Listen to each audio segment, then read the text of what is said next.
도와주라. 아니 내 인생 내가 사는데 네가 내 걱정을 왜 합니까? 오늘은 책 서평을 준비를 했습니다. 책은 이 책이에요. 제가 1월 달에 책을 2권을 읽었다고 했잖아요. 그 중에 한 권입니다. 자, 이 책은 도서를 제공받은 책이에요. 다른이라는 출판사에서 제공을 해주셨는데 제가 몇 가지 책을 찾아보니까 이 다른이라는 출판사에서 다양한 심리학적인 책들을 출간을 하고 계시더라고요.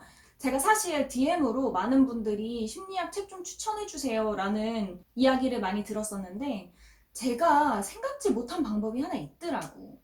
그게 출판사를 한번 찾아보는 거였어요. 이런 식으로 다른처럼 출판사에서 심리학 책을 많이 그리고 시리즈로 제작을 하는 경우에는 괜찮은 심리학 책이 나올 확률이 되게 높아요. 왜냐면 그쪽을 계속해서 출판을 하고 있는 거니까. 제가 지난번에 고준채 프로파일러님의 범죄 심리의 재구성이라는 책도 리뷰를 해드렸잖아요. 그 책도 이 다른이라는 출판사에서 나왔던 겁니다.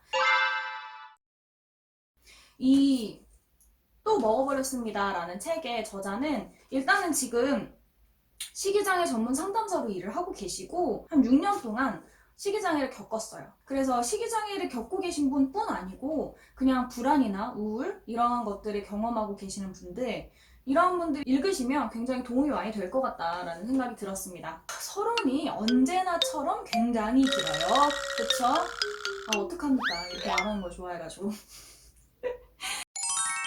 자 그러면 책의 서평으로 한번 넘어가 볼게요. 이제 서평이야. 일단 이 책의 주제는 식이장애예요. 이게 식이장애라고 하면 좀 생소하죠. 식이장애는 강박적으로 먹거나 먹지 않는 행위를 하는 그러한 장애를 이야기를 합니다. 그냥 나 다이어트해서 오늘 밥 안 먹을래 이 정도가 아니야. 그 정도가 아니고요. 강박적으로. 사실 이 책의 초반에는 내가 식이장애인지 아닌지를 확인할 수 있는 체크리스트가 있어요. 그래서 그 체크리스트를 보면 스스로 진단을 어느 정도는 내릴 수 있습니다. 사실 저한테도 식이장애는 조금 생소한 부분이었어요. 근데 생각보다 식이장애를 겪으시는 분들이 이 지구에 굉장히 많다고 합니다. 아마 이거를 보고 계시는 분 중에서도 식이장애를 겪으시는 분들이 굉장히 많을 거라고 생각이 들어요. 사실 이 책의 최대 장점은 읽기가 쉽다는 거였어요. 이게 사례로 되어 있고 Q&A로 되어 있거든요. 그래서 되게 쉽게 읽혀. 그런데 지금 현대인들에게 고질적으로 많은 문제를 일으키는 이러한 심리적인 부분에 대해서 아주 다양하게 살펴볼 수 있었습니다. 사실 이 책에서 이 말이 탁 친 표현이 있었어요. 왜 우리가 다이어트 하는 사람한테 너 다이어트 왜 해? 이렇게 물어보잖아요. 그러면 답을 뭐라고 하나요? 자기 만족을 위해서 한다고 하죠. 나도 그런 대답을 줄곧 들어왔던 것 같아. 근데 이런 대답을 할 때 이 상담가가 다시 한번 물어봅니다. 사람이 아무도 없는 무인도에 떨어지셔도 그런 다이어트를 하시겠냐? 안 하겠지. 안 하지 않을까? 뭐 볼 사람도 없는데 뭐하러 그렇게 할까? 많은 분들께서 그러니까 자기만족이라고 이야기를 하긴 하지만 사실은 타인의 시선, 타인의 어떤 평가의 기준에 맞추기 위해서 다이어트를 한다는 거죠. 이것처럼 식이장애의 원인은 너무나 다양합니다. 저도 사실 놀랐어요. 이걸 보면서. 여기서 나오는 여러 가지 원인들은 다른 정신질환의 원인이 되기도 하거든요. 그런데 그냥 그거의 행동이 식이장애로 발현이 됐을 뿐이지 이런 문제들은 사실 공황장애나 우울, 조울, 많은 정신질환과 연관이 있다는 생각이 많이 들었어요.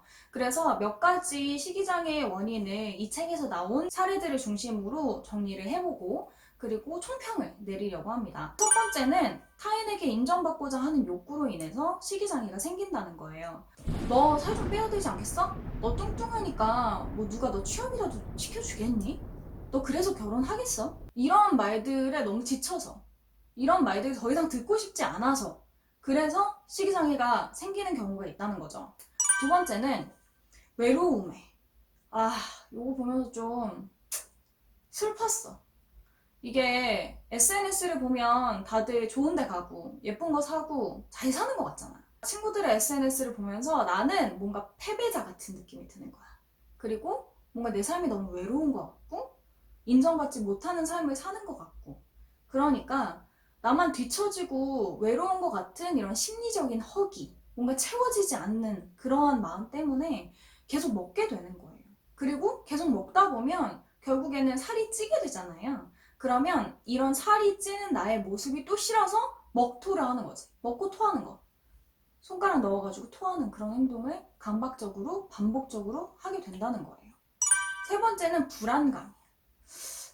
이런 경우는 진짜 많을 것 같아요. 사람들은 다 어떠한 목적을 가지고 살잖아요. 근데 그 목적을 이루는 과정에서 우리는 어쩔 수 없이 필연적으로 불안감에 사로잡히게 됩니다. 내가 할 수 있을까? 내가 진짜 이걸 이뤄낼 수 있을까? 저 사람들의 기대에 내가 부응할 수 있을까? 내가 통제할 수 있는 게 없어. 왜냐면 내가 취업을 위해서 최선의 노력을 다하긴 하지만 결국 붙여주는 건 내 의지대로 되는 게 아니잖아요.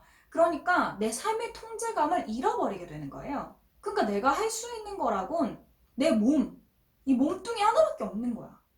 그러니까 자꾸 통제감을 회복하기 위해 자기 스스로를 옥죄게 되는 거죠.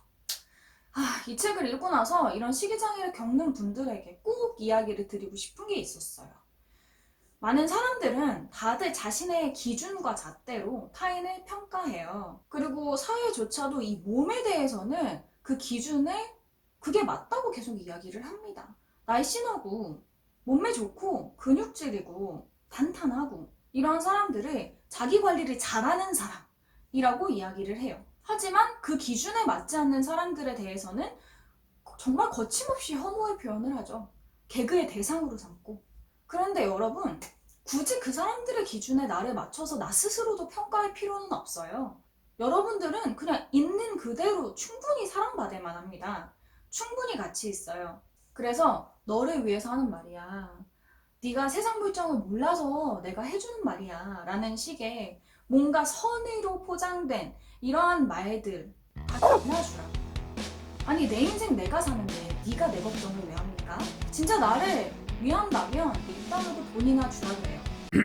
저는 자신의 기준에 맞지 않는다고 해서 타인에게 거침없이 혐오의 표현을 하는 게 너무 싫어요. 너무 화가 나. 그러니까 나 스스로 나를 좀 사랑해주세요. 여러분 모두 다 너무너무 사랑스러워요. 자, 그럼 다시 서평으로 돌아가서 이 책은 식이장애가 있든 없든 일단 타인의 평가에 지친 모든 사람들을 위한 위로가 담겨 있어요. 그리고 제가 힐링되는 책이다 라고 이야기를 하면 이 책은 어렵지 않은 거야.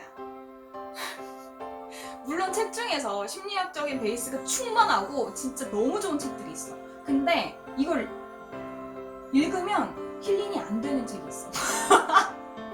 너무 어려워. 이런 거는 이제 힐링이 아니지. 근데 이 책은 진짜 힐링이 되는 책이에요. 굉장히 슉슉 편하게 읽을 수 있고 공감도 많이 가고 다들 스토리로 되어 있어서 되게 재미있게 써져 있는 책이니까요. 위로가 필요하실 때 꼭 읽어보시면 좋을 것 같습니다. 자, 심리학, 범죄 심리학에 대한 광고는 언제나 웰컴. 그러니까 DM 주세요. DM 어디로? 여기로.